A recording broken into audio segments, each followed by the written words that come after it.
Olá, meu nome é Anderson Gomes e você está no canal Aprendendo sobre Mediunidade. E o que nós vamos falar hoje, gente? Estamos criando aqui uma playlist, uma sequência de vídeos para tratar de um só assunto, que é a mediunidade na Bíblia. Eu ouvi gente perguntar, mas gente, onde é que está esse negócio aí de mediunidade na Bíblia? Vamos ver isso agora.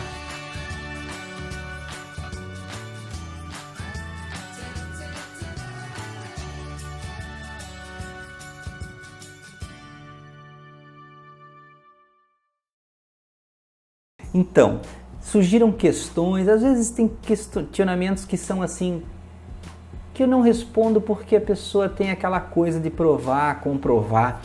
Mas eu sei, gente, depois eu fiquei pensando assim, tem muitas pessoas que têm dificuldade nessa relação, né? De onde está espíritos, doutrina dos espíritos, espiritualidade, espiritismo, onde é que isso se localiza na Bíblia?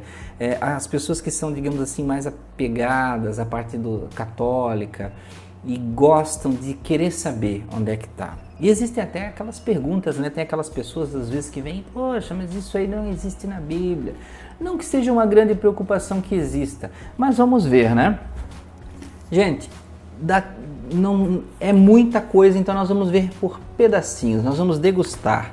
Primeira coisa, vamos identificar aqui para vocês. Eu fiz questão, apesar de ter olhado, feito as minhas consultas, ó, eu estou usando esta Bíblia aqui, ó, tá? Uma Bíblia bem comum que qualquer pessoa tem em casa. Eu não sei quem que usa essa Bíblia, que tipo de segmento cristão que utiliza, mas vamos direto ao assunto. Vamos pegar aqui. Vamos abrir aqui no livro de Samuel, tá? Se você tem dá uma pausazinha aí, se você tem uma Bíblia em casa, dê uma pausa e confira comigo para você não dizer que, mas ele olhou na Bíblia. Busque na internet, veja em qualquer Bíblia que você quiser, tá? Então vamos ver lá no primeiro livro de Samuel, no capítulo 9, versículo 9. Então tem um caso aqui que Samuel não era rei ainda, né? Saul ainda não era rei. E por algum motivo, vocês leiam lá a parte toda se quiserem depois, Saul estava procurando lá por jumentas, né, que tinham se perdido, e naquela época tinha muito valor, não dava para perder animal por aí, né? Então, o que aconteceu? Saul resolveu procurar as jumentas, né? E para procurar as jumentas, o que ele precisou? Ele pensou assim, eu vou buscar um vidente, né? Um vidente que naquela época era muito comum. Então, olhem que interessante. Aqui nesse versículo 9, ele foi procurar esse vidente. Eles colocaram assim, antigamente, em Israel, indo qualquer um consultar a Deus, ele está dizendo, dizia assim, vinde, vamos ao vidente, porque o profeta de hoje antigamente se chamava vidente. E olhem, como muitas pessoas aí de algumas religiões às vezes radicalizam, dizem, isso é coisa do demônio. Vejam bem, ele está dizendo aqui, quando se ia consultar um vidente, indo qualquer um consultar a Deus, dizia-se assim, vinde, vamos ao vidente, porque o profeta de hoje se chamava vidente. Então isso é lá na época de Saul. Então aqui diz mais adiante, 10. Então disse Saul ao moço, bem dizes, pois, vamos. E foram-se à cidade onde estava o homem de Deus. Então vidente também é homem de Deus, gente. E o que é a vidência? O que é a pessoa que tem vidência? É médium. Mediunidade na Bíblia.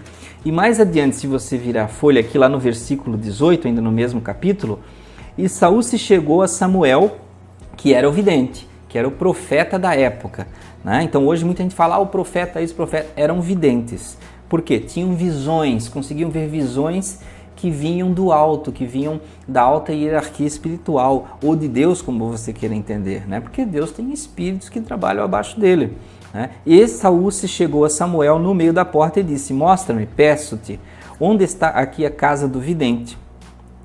E Samuel respondeu a Saul e disse, eu sou o vidente. sobe aqui diante de mim ao alto, e comei hoje comigo, e pela manhã te despedirei, e tudo quanto está no teu coração te declararei. E depois Saul, como a gente sabe, né, apareceu aí na Record, as histórias, né, Saul virou rei e tudo mais. Então isso é uma parte onde se confirma que as pessoas que são chamadas de profetas eram médiums antigamente, que se chamavam de vidente e outras coisas.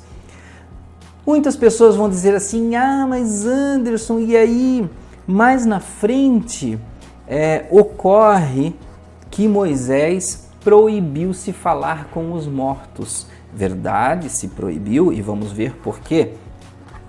Então lá, deixa eu pular aqui, vamos ver aqui. Desculpe, essa parte aqui que eu li aqui foi de Saul.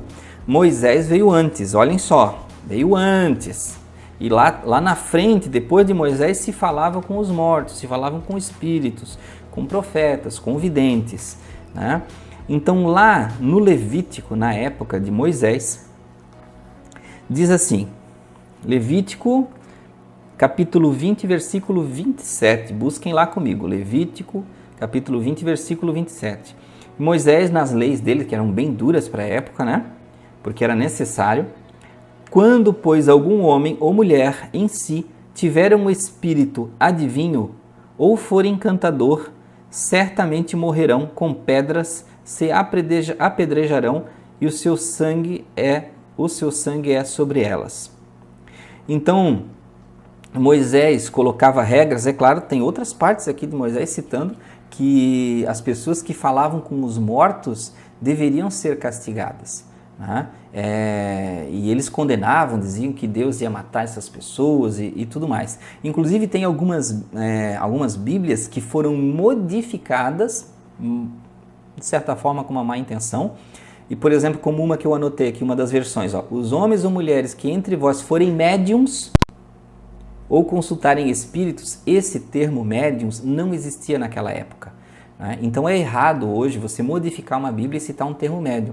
Algumas Bíblias colocam assim, ou consultarem espíritos, colocam ou consultarem espíritas. O termo espírita só foi cunhado através de Kardec, na época de Kardec. Então, na época bíblica não existia espírita, não existia esse termo, nem médium, nem espírita. Mas hoje muitas pessoas reeditam Bíblias e modificam e colocam esses termos para, digamos assim, colocar a doutrina espírita, médiums, espíritas, espiritualistas, todos a parte da religião cristã. E os espíritas, os espiritualistas são, sim, muito cristãos. Então não tem como negar, gente. Então isso é só... muitas pessoas falam também que espíritos não existem, então está mais que confirmado. Se Moisés proibia, porque tinha pessoas que falavam. E por que proibiu, gente? Moisés estava certo naquela época. O povo era muito descontrolado, era um povo muito bárbaro. Você lendo aqui toda a história, como eu li, como muitas pessoas até assistiram na televisão, o povo gostava de adorar muitos deuses, deuses até que provinham da manifestação de alguns espíritos que apareciam para as pessoas e as pessoas tinham como deuses, acreditavam. E os espíritos, às vezes, brincalhões, que gostavam de ter poder, né? Diziam que era o Deus disso, que era o Deus daquilo. Então, foi importante na época Moisés proibir, tá? Por quê? Porque as pessoas estavam deixando Deus de lado e estavam se preocupando mais com os espíritos do que com Deus, e isso não se deve fazer. Não se deve levar uma vida onde tudo você quer perguntar para um espírito, até porque o espírito não se serve para consultar, o espírito não é adivinho, né? Para você ficar consultando e sabendo o que você vai fazer da sua vida, assim como tem na parte seguinte, né, que eu li, era até para eu ter lido primeiro essa, né, do Moisés, mas eu acabei lendo aqui a do Saul primeiro, né? Então, vejam que Saul foi procurar um vidente para saber de jumenta, onde é que estava a jumenta. Então, olha as preocupações que as pessoas tinham, como era vulgarizado o médium. Então, o médium não serve para isso. Moisés estava muito certo em proibir para aquele povo, tá? Então, agora vamos para a parte final do vídeo de hoje, mas tem muita coisa para saber, né? Vamos lá em Atos dos Apóstolos. Então, olhem só. Discurso de Pedro em Atos dos Apóstolos, capítulo 2, versículo 24. O discurso de Pedro no dia de Pentecostes. Pedro, porém, pondo-se em pé, com os 11, levantou a sua voz e disse-lhes: varões, judeus e todos os que habitais em Jerusalém, seja-vos isto notório e escutai as minhas palavras. Isso foi muito depois de Moisés e muito depois de Saul. Estes homens não estão embriagados, como vós pensais, sendo a terceira hora do dia. Mas isto as pessoas estavam vendo homens e estavam achando que eles estavam bêbados, mas eles estavam em uma sintonia com espíritos. Eles estavam profetizando, eles eram videntes, eles estavam em transe mediúnico. Então o Pedro diz: estes homens não estão embriagados, como vós pensais, sendo a terceira hora do dia, mas isto é o que foi dito pelo profeta Joel. E o que o profeta Joel disse? Olhem, pensem nos dias de hoje, o que vocês estão vendo com tantas crianças nascendo com mediunidade, e vejam se não é isso. E nos últimos dias acontecerá, diz Deus, que do meu espírito derramarei sobre toda a carne, e os vossos filhos e as vossas filhas profetizarão. O que é o profeta de hoje? O vidente. E vossas filhas profetizarão, e vossos mancebos, escravos, terão visões, e vossos velhos terão sonhos como a gente vê. O que é isso hoje, gente? As pessoas tendo vidência, clarividência, tendo sonhos premonitórios. O que ele diz aqui? Vossos filhos e filhas profetizarão. O que é o profeta de hoje? Chamava vidente. Que é mediunidade, gente? Então, por isso, hoje nós vemos a expansão da mediunidade. Tantas crianças nascendo médiuns ostensivos. Tantas pessoas já adultas, às vezes, despertando a mediunidade. Então, quando alguém disser para você onde é que está isso na Bíblia, mostre. Tá aí tudo anotadinho, vou deixar para você. Vem mais vídeos aí para você ver a mediunidade na Bíblia. Então, quando você tiver sintomas mediúnicos, ficar pensando, eu vou aprender sobre isso, será que é certo? Porque tem pessoas que querem que tenha justificativa a Bíblia. Tá lá. Vai ter um playlist e vai ficar tudo em sequência para você ver a mediunidade na Bíblia. E isso é muito legal, gente. Deus nos presenteia com mediunidade, com essas capacidades. Não somos melhores, nem melhor que uma pessoa, melhor que outra pessoa. Somos pessoas que estamos aqui para servir e para ajudar. Muito obrigado, até o próximo vídeo.